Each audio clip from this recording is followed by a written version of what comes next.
damos la bienvenida en el estudio de los desayunos de 24 horas a la ministra del Interior, María Paula Romo. Ministra, buenos días, bienvenida a nuestro programa. Bueno, quisiera empezar por el tema que está más directamente relacionado con usted, que es la muerte de alias Guacho. Pues se publicó una fotografía con el cuerpo pues ya del occiso, pero usted ha recibido pruebas de que realmente se trata de Guacho. Debemos despejar y desterrar cualquier duda. Buenos días, Janet. Muchas gracias por la invitación, por la oportunidad para comentar este tema. Efectivamente, el día que se desarrollaba el operativo en Colombia, en la zona de frontera con el Ecuador, pero el operativo fue realizado en Colombia y por la Fuerza Pública Colombiana, ese mismo día tuve la oportunidad de conversar por teléfono con el ministro de Defensa de Colombia, que me comentó ya algunos detalles, inclusive antes de que se hagan públicos. Ellos también estaban pendientes de la confirmación. Recordemos que hace algunas semanas, hace algunos meses, anunciaron un operativo en el que también se presumía el haber herido a alias Guacho, y en ese momento pues no pudieron entrar al lugar, no pudieron entrar a la zona y luego nunca pudieron obtener una confirmación. En esta ocasión, por eso, entiendo yo, las autoridades colombianas decidieron actuar de una manera distinta y hasta no tener plena confirmación no lo hicieron público. Cuando tuvieron plena confirmación ya fue cuestión de minutos. Nosotros recibimos esa información, yo pedí a uno de los funcionarios del Ministerio de Justicia, que está en contacto permanente con las familias de los 3 periodistas del Comercio, que les anuncie eso él directamente antes de que lo miren, al menos en los medios ecuatorianos, que esa es, o de las autoridades ecuatorianas, que esa es la información que nosotros podemos tener algún tipo de control sobre el tiempo en el que lo anunciábamos. Y luego de eso, pues lo confirmé también. Pero esta es la información que tenemos. Yo creo que lo importante es el hacer énfasis en que durante este año se han realizado varias operaciones que han desmantelado, yo diría que de una manera significativa, al Frente Oliver Sinesterra. Porque en este tipo de organizaciones, pues una persona tiene una jerarquía y luego de que alguien es detenido o es abatido, como sucedió con el caso de alias Guacho, hay una estructura que sigue funcionando. Por eso es muy importante que ni en el Ecuador, diría yo tampoco en Colombia, se ha fijado la atención exclusivamente en la cabeza de este frente, sino en un golpe general a la organización. Yo tengo algunos datos, si me permite, me gustaría compartirlos.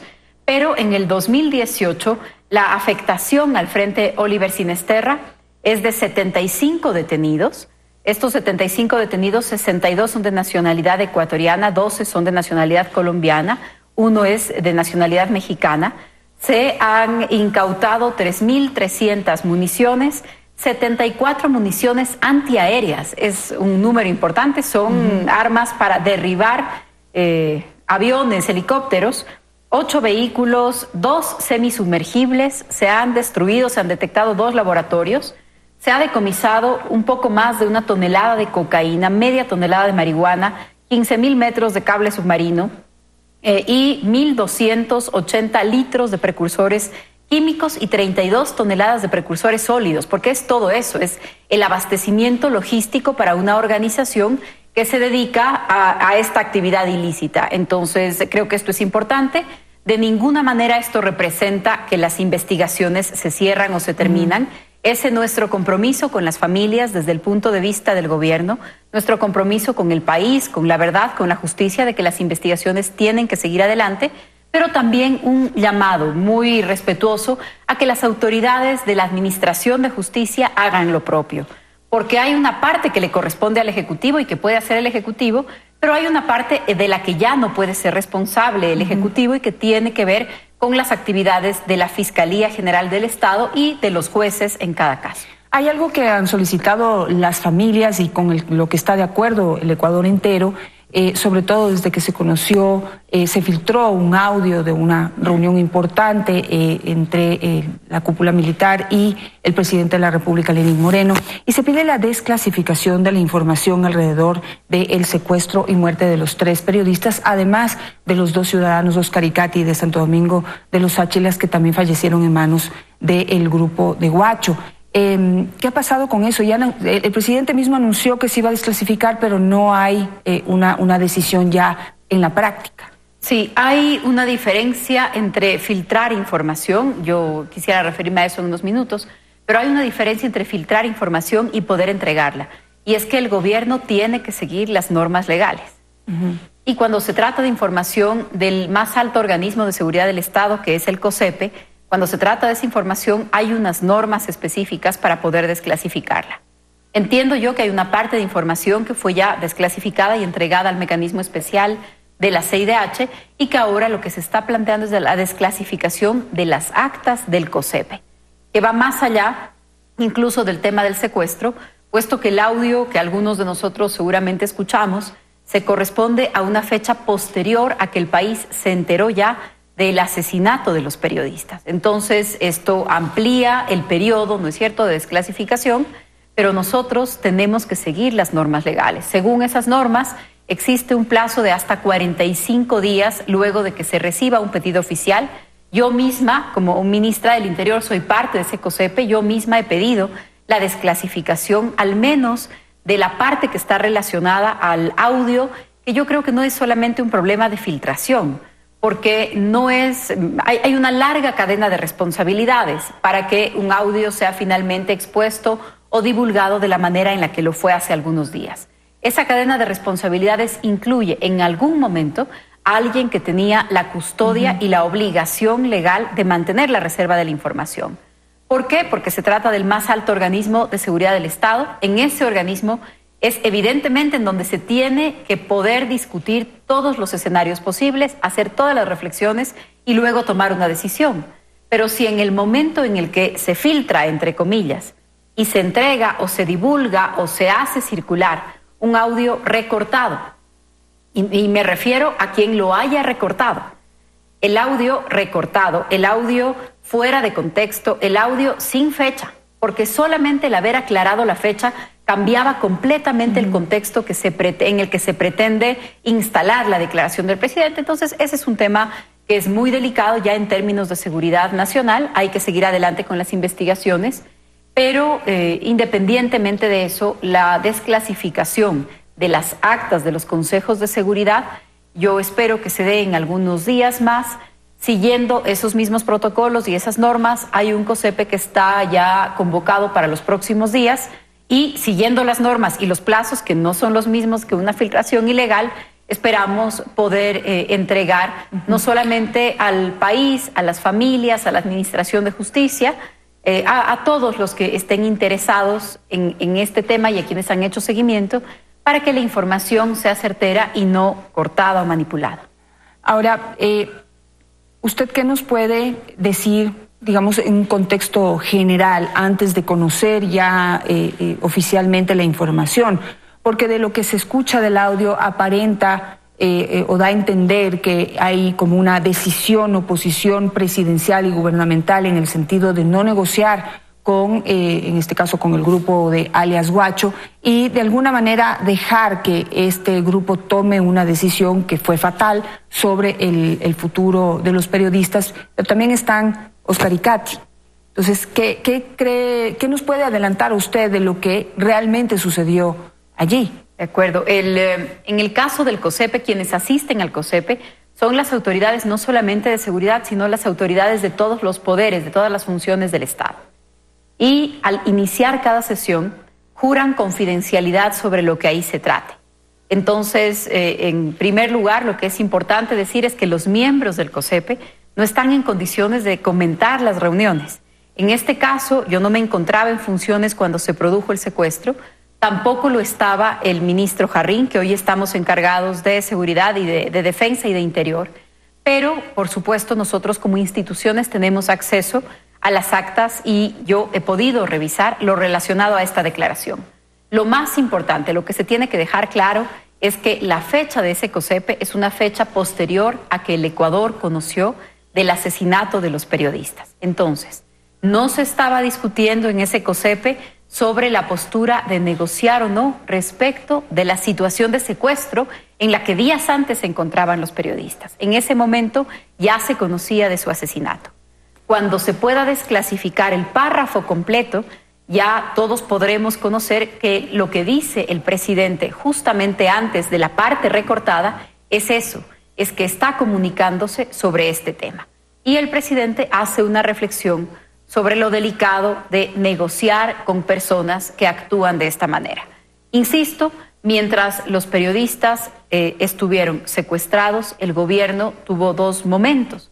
Un momento en el que se apostó por una negociación con todos los riesgos que implicaba, y un momento después de conocer su muerte, en donde ya la negociación no cabía más, no había ya un objeto un objetivo de la negociación. Entonces, el audio que hemos escuchado algunos de nosotros corresponde a este segundo momento. Mientras el presidente le anunció al país que negociaría, así lo hizo. Cuando se enteró el presidente, el país, del asesinato de los periodistas, se convocó un nuevo Consejo de Seguridad y en ese se dieron algunas reflexiones. Parte de esto es el audio que se ha filtrado, sigo diciéndolo entre comillas, porque hay una cadena de responsabilidad que incluye la comisión de un delito entre quienes tenían una obligación de respetar la seguridad nacional.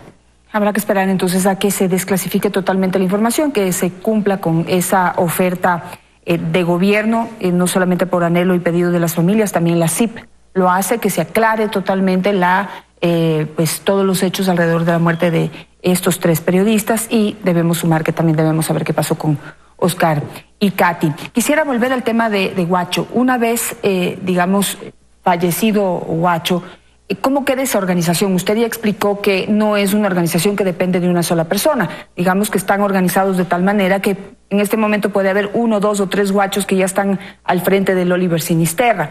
Quisiera saber cuál es la visión del gobierno ecuatoriano y qué es lo que dice también el gobierno colombiano en ese sentido. Y también, usted habló de una serie de elementos incautados en frontera, todo en combate a esta organización que trabaja al margen de la ley. Pero aquí al interior también tenemos problemas. ¿Cómo queda la Policía Nacional, la Policía Antinarcóticos, frente a la noticia de que había o existen todavía militares que están en contacto y en negociación y participando de organizaciones como pues con los carteles del Sinaloa o los otros carteles mexicanos? Sí, respondo esta pregunta con estos varios elementos que se han planteado. En la organización, el Frente Oliver Sinisterra es esta organización de delincuencia organizada, un grupo de delincuencia organizada. En el operativo colombiano en el que fue abatido alias Huacho, también fue abatido quien sería parte de la estructura de mando de esa organización. Entonces, son 2 personas que resultaron muertas en esa operación.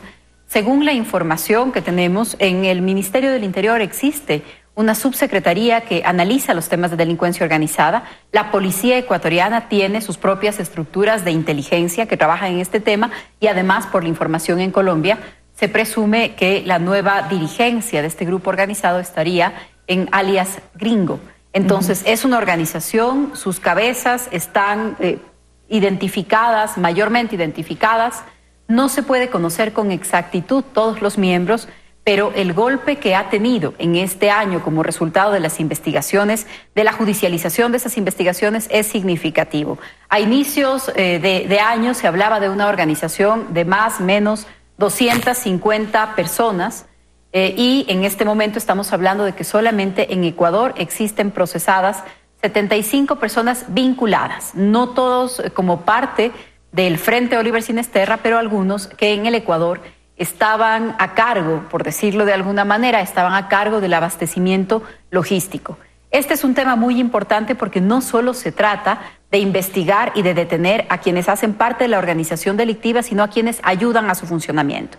En ese contexto, pues en el Ecuador no se ha escatimado ningún esfuerzo, incluyendo la identificación de esta red de algunos elementos de Fuerzas Armadas que podrían haber estado vinculados. ¿Por qué digo podrían? Porque tiene que ser un juez en una sentencia que lo diga, pero los elementos y la teoría del caso indican que habrían estado abasteciendo de municiones a este frente.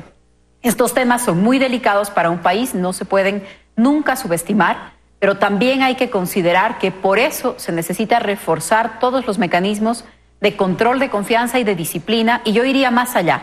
No solamente en Fuerzas Armadas, policía, sino también en la administración de justicia, jueces, fiscales, políticos. Las sociedades enteras corren el riesgo de ser contaminadas por una industria ilegal, no solamente violenta, sino con muchísimo dinero.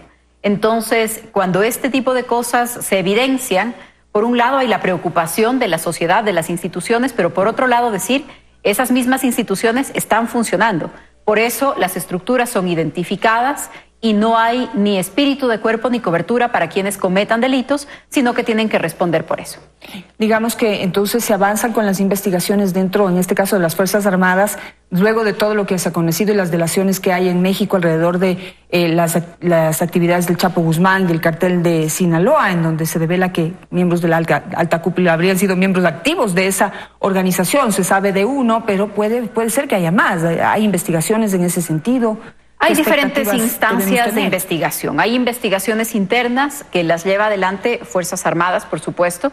Hay investigaciones internas que lleva adelante Policía Nacional, pero también están las investigaciones que lleva adelante la Administración de Justicia. Es importante hacer esta distinción y también repartir las responsabilidades, porque hay un punto hasta el que policía judicial o el área de investigación de la policía puede llegar. Pero luego de ese punto, cuando ya se formulan cargos, ya se pone a órdenes de la justicia a las personas, entonces corresponde que pongamos nuestros ojos y exijamos resultados a la Fiscalía y a los jueces. En el caso de estas vinculaciones que se volvieron a poner en la luz pública a propósito del juicio que se lleva adelante en Estados Unidos contra el Chapo, un conocido mexicano que estaba involucrado en el tema del narcotráfico, hay que decir que en el Ecuador, quien fue mencionado en estas delaciones ya había sido sentenciado con anterioridad. Lo que hacen las delaciones es poner otra vez, iluminar, ¿no? Nos hacen saber que se había beneficiado de una prelibertad hace algunas semanas, hace algunos meses en el Ecuador, una prelibertad que, por cierto, se resuelve a través de sentencia. No son autoridades administrativas, ni de justicia, ni de policía que lo hacen, pero se resuelve a través de sentencia. Todos conocemos que la semana pasada esta misma persona ha sido nuevamente privada de libertad. Hay algunos juicios pendientes de lo que conocemos.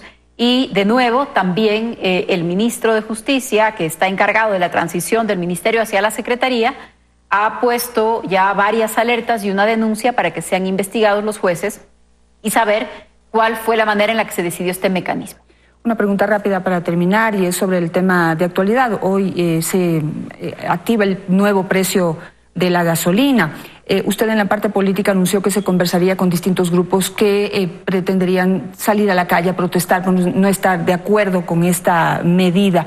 ¿Usted ha tenido conversaciones ya con algún grupo social o gremial?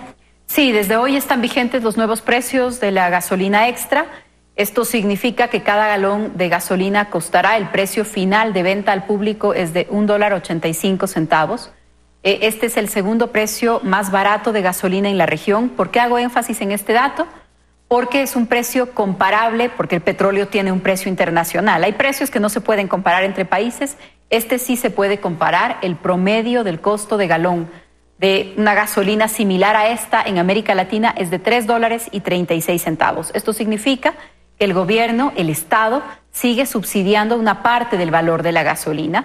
No se ha tocado ni se va a tocar el gas de uso doméstico y también se ha cuidado el diésel que se usa para el transporte. Dicho esto, si hay sectores que consideran que este ajuste de precio puede representar un perjuicio que resulte significativo, el gobierno ha hecho, como siempre, una invitación a dialogar y encontrar mecanismos si es que así fuera necesario. También el diálogo es para poder decir, estas son las cuentas, esta es la realidad fiscal del país, estos son los nuevos proyectos que se aprueban en la Asamblea Nacional. Si la Asamblea Nacional en algún momento aprueba un proyecto de ley que implica 200, 300 millones de dólares adicionales para el presupuesto general del Estado, es indispensable que el Estado los financie, porque así es como se pone la casa en orden. Hay que hacer una relación entre gastos e ingresos que lamentablemente en el país no se ha tenido hace muchos años. ¿Pero usted ha tenido acercamiento con algún grupo? Sí, hemos estado conversando ya a través de la Secretaría de la Política, también con algunas bancadas en la Asamblea Nacional, para poder tener las reuniones que sean necesarias para escuchar sus opiniones y, por supuesto, las vamos a tener también a estas reuniones en los próximos días. Gracias, ministra, por estar esta mañana con nosotros.